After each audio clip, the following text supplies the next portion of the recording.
को लेकर बीजेपी कांग्रेस में वार पलटवार छिड़ा हुआ है। एसआईआर पर कांग्रेस के विधायक हैं जो बीजेपी पर हमला कर रहे हैं, कह रहे हैं कि फर्जी तरीके से नाम कटवाए जा रहे हैं।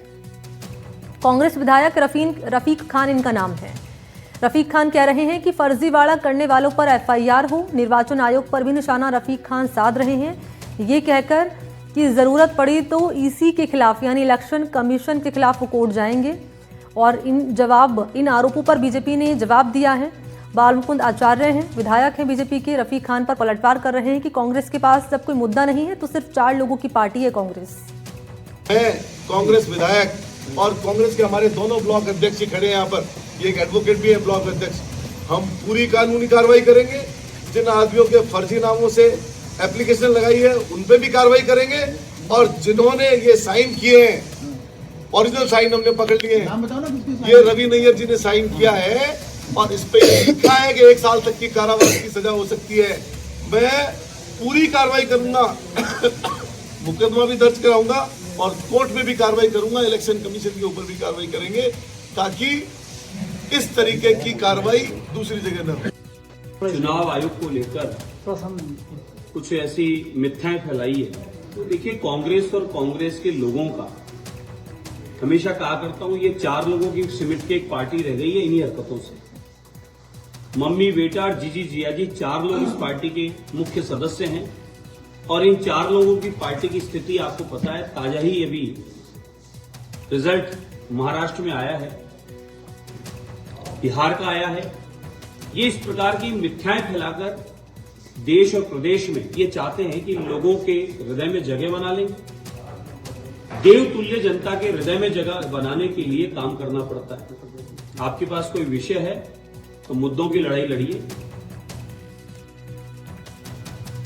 और इन सबके बीच में दर्शकों को जानकारी ये दे दूं कि जो एसआईआर की प्रक्रिया है वो राजस्थान में होल्ड की गई 19 तारीख तक। मीनवाइल ये हो सकता है कि जिनको आपत्ति है वो अपनी आपत्ति निर्वाचन अधिकारी के पास जाकर एसआईआर को लेकर अगर है तो वो दर्ज करा सकता है। इन सबके बीच में जो कांग्रेस पार्टी है, विधायक है कांग्रेस पार्टी के, वो ये कहकर आरोप लगा रहे हैं कि यहाँ फर्जीवाड़ा किया जा रहा है और एफआईआर इस मामले में की जाए।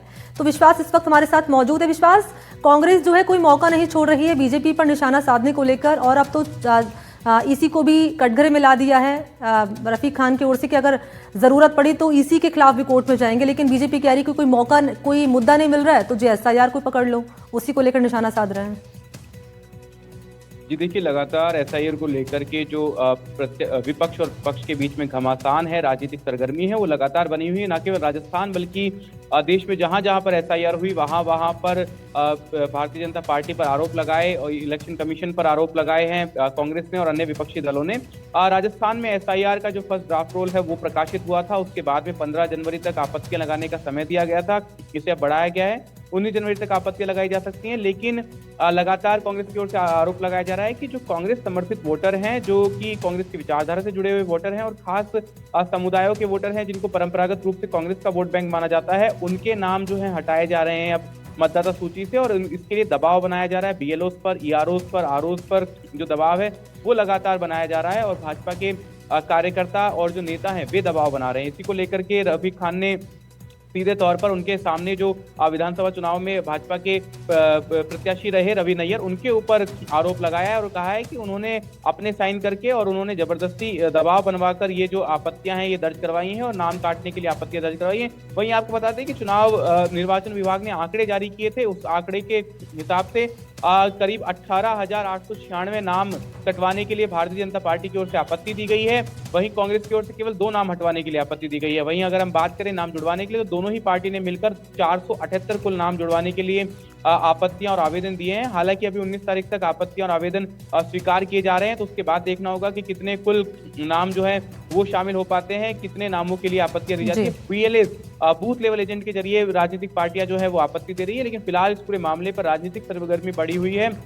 अब ये देखना होगा कि निर्वाचन विभाग इस मामले में किस तरीके से अगला कदम उठाता है, और वहीं कांग्रेस इस मामले में अब क्या करने वाली है ये भी बहुत दिलचस्प होगा देखना, क्योंकि लगातार आरोप तो लगा रहे हैं मगर अभी तक कोई फैक्चुअल बात तो सामने नहीं ला पाए हैं। अगर कोई फैक्चुअल बात सामने लाते हैं तो किस तरीके से फिर सरकार के ऊपर और निर्वाचन विभाग के ऊपर क्या कार्रवाई करने के जो वो दावे कर रहे हैं, क्या आगे रुख लेगा ये, और क्या राजनीतिक सरगर्मी ये बढ़ाएगा पूरा एसआईआर का मुद्दा, ये देखना दिलचस्प होगा। सही कह रहे हैं आप कि अब तक कोई फैक्चुअल जो है डेटा पेश नहीं किया गया है जिस तरीके से आरोप लगाया जा रहे हैं। विश्वास, शुक्रिया आपका तमाम डिटेल्स के लिए।